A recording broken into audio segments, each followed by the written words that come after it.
जिल्हा परिषद सदस्य कालही वृक्षारोपणाचा कार्यक्रम होता. तिथे होत्या. सार्वजनिक कार्यक्रम जिथे आहे तिथे ते उपस्थित असतात. मी आहेच. जिथे लोक सांगतील तिथे मी जातो. नाही सांगितलं तरी मी जातो. आपल्या सर्वांच्या माध्यमातून आपण सगळ्यांनी विश्वास ठेवला. त्या विश्वासाला कोणताही तडा जाऊ देणार नाही हे मी आपल्या माध्यमातून सांगतो. 4 वर्षात जिल्हा परिषदचा निधी मिळालेला नाही. एकट्या ग्रामपंचायतच्या जीवावर एवढ्या मोठ्या लोकसंख्येचे नियोजन करत असताना रस्त्यांकडे थोडं दुर्लक्ष झालं. काम झालं. भविष्यात आपण सर्व रस्त्यांच्या कामाचं नियोजन करणार आहोत. अजूनही जिल्हा परिषदची जनरल मीटिंग झालेली नाही. जनरल मीटिंगमध्ये सर्व रस्ते प्रस्थापित आपण दिलेले आहेत. हे काम ग्रामपंचायतचं नसून सार्वजनिक बांधकाम विभागाचं आहे. मात्र गावचा कारभार आहे. आपण त्या गावात काम करतो म्हणून ती जबाबदारी आहे. त्या माध्यमातून काम करतो. अतिक्रमणाबाबत आंदोलन उभारणार. सार्वजनिक बांधकाम विभागाने अतिक्रमण का काढत नाही या सवाल अधिकाऱ्यांना विचारावा लागणार आहे. सामाजिक कार्यकर्ते अक्षय कसाबे यांच्या वाढदिवसानिमित्त प्राथमिक आरोग्य केंद्राला ताडपत्रीचं वाटप करण्यात आलं. या निमित्ताने स्थानिक उपसरपंच बाबू पाटणे हे बोलत होते. ते काय म्हणाले ते पाहूयात. हो, आता पावसाळी वातावरण आहे. रोगराई किंवा साथीचे आजार वाढू शकतात.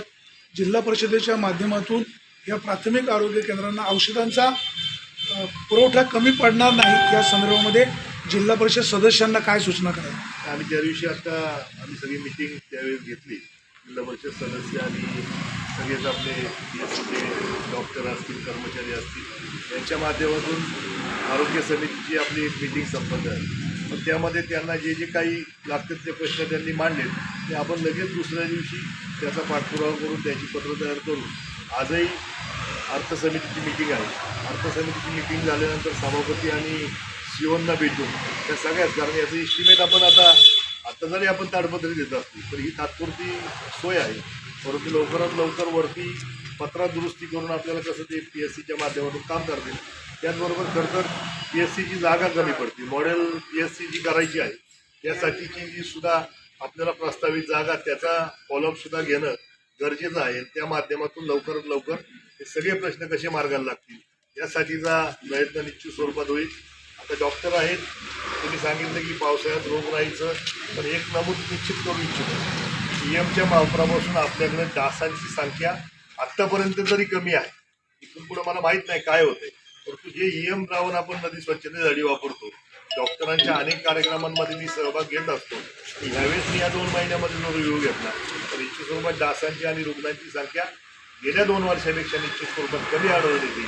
माझी विनंती सगळ्यांना आहे या माध्यमातून की EMचा वापर हा नदी स्वच्छतेसाठी खरं तर वरच्याही गावांनी आणि खालच्याही गावांनी करावा की जेणेकरून भविष्य काळामध्ये या नदी स्वच्छतेसाठी कार्यामध्ये आपल्या सगळ्यांचा सहभाग. या विभागाच्या जिल्हा परिषद सदस्या नेहताई पाटे सध्या पब्लिकमध्ये दिसत नाहीत. बाबू पाटेच दिसतात. नाही आहेत की आता मिटिंगला होत्या. काल वृक्षारोपणाचा कार्यक्रम होता की जिथं जिथं सार्वजनिक कार्यक्रम आहे जिथं जिथं द्यायचा प्रयत्न ते निश्चित स्वरूपात करतात. आणि मी तर काय मी आहेच. म्हणजे जिथं लोक सांगतील तिथं मी असणारच आहे. नाही सांगितलं तरी सुद्धा मी जातोय. त्या माध्यमातूनच खरं तर आपण सगळ्यांनी मॅन्डेट दिलंय, जो विश्वास ठेवलाय त्या विश्वासाला तडा जाऊ देणार नाही हा शब्द मात्र आपल्या माध्यमातून दिसतो. भाऊ आता सगळ्या पब्लिक समोर एक प्रश्न आहे. नारायणगावच्या रस्त्यांना खूप खड्डे पडले. तुम्ही मुरुम टाकलाय. अनेक ठिकाणी त्या मुरुमाच्या कडेवरनं दुचाकी वाहनं स्लिप होत आहेत. जे डोके हॉस्पिटल आहे तिथल्या रस्त्याला खूप मोठमोठे खड्डे पडलेत. आपण अनेक वेळा तो रस्ता सिमेंट कॉन्क्रीटचा करू, त्याचे शुभारंभ झाले, भूमिपूजन झाले. प्रत्यक्षात मात्र अवस्था दयनीय आहे. त्याचा शुभारंभ आपण केला नाही. ही परिस्थिती आहे ती मला निश्चित स्वरूपात मान्य आहे की 4 वर्ष जिल्हा परिषदेचा निधी आपल्याला मिळाला नाही आणि एकट्या ग्रामपंचायतच्या जीवावर एवढ्या मोठ्या लोकसंख्येचं सगळं नियोजन करत असताना रस्त्यांकडे थोडं दुर्लक्ष झाले. ते भविष्याच्या काही काळांमध्ये आपण अनेक रस्ते आत्ता दिले.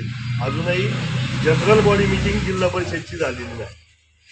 आत्तापर्यंत इलेक्शन असतील, बाकी काही कारणं असतील किंवा अजूनही पालकमंत्र्यांच्या माध्यमातून जी मिटिंग झालेली आहे अजूनही याचा आर्थिक याचा रेशो अजून ठरला जात नाही की पालकमंत्र्यांना किती द्यायची पाहिजे आणि जिल्हा परिषदला किती येणार या माध्यमातून तो विषय राहिला आहे.